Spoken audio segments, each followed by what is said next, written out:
Assalamualaikum warahmatullahi wabarakatuh. Good morning, good afternoon, and good evening to all participants. I would like to say thank you for coming to my virtual presentation. The Honorable, our English lecturer, Ms. Yunita MPD, and all my beloved friends. Let me introduce myself. My name is Octavia Salsadila Putri, NPM H1A 020086. And I'm a medical student of Bengkulu University. In this time, I will present article research by Mayan and Rizka, the title, The Efficacy of Probiotic in Adults with Acute Infectious Diarrhea.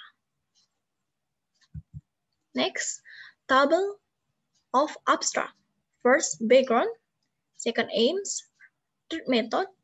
Next, result. And conclusion. Introduction.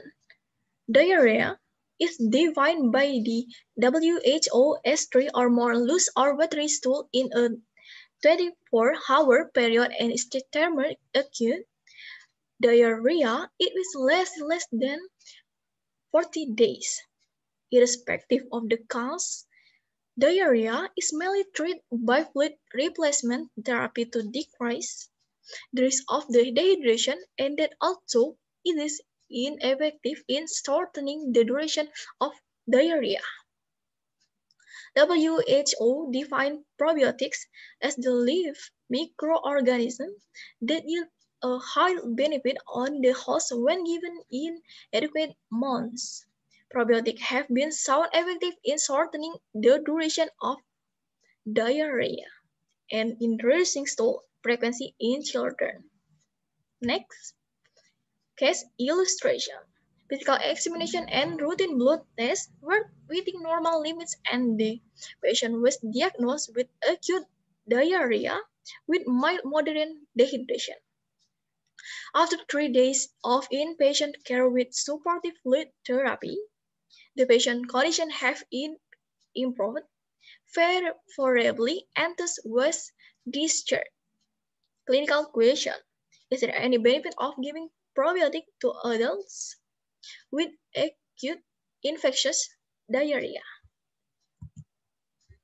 Method. First, a comprehensive computer-based literature search was performed using the electronic database PubMed, Scopus, ProQuest, and Embase on February 2016.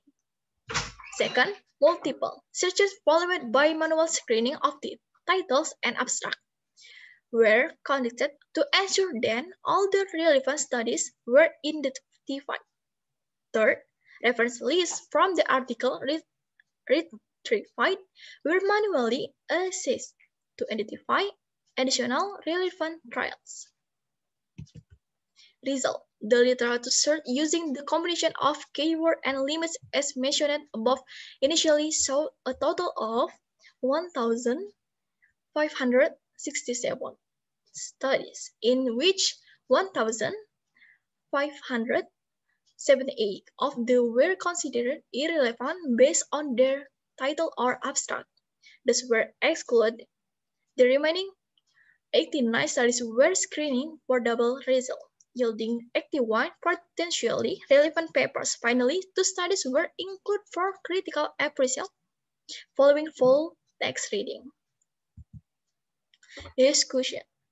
First, normal gastrointestinal microbiota is known to play an important role in the protection of the host against gastrointestinal tract disease and during acute diarrhea. Second, interestingly, in contrast to the studies appraised in this paper, Mitra et al. 30 found that Enterococcus SF68 did not significantly reduce stool output and mean duration of acute infectious diarrhea in adults compared to placebo. Third, the effects of probiotics are widely known to be strain-specific, and this result acquired from one probiotic cannot be extrapolated to other species, including closely related strains. Next, since most cases of acute diarrhea are uncomplicated, self-limiting, and need no specific treatment. Cost-effective analysis might be necessary, particularly for the patient in the developing countries. Okay, next. Conclusion. Probiotics specifically, Enterococcus SF68 could improve the recovery and shorten the course of acute infectious diarrhea in adults, with no reported adverse effect or level of evidence 1B, recommending the utilization of probiotics in adults with acute infectious diarrhea, however, should be proceeded with caution due to the limited availability and marked clinical variability of existing studies. Okay, ladies and gentlemen, this is the end of my presentation. Sorry if I have mistake. Have a good day. Wassalamualaikum warahmatullahi wabarakatuh.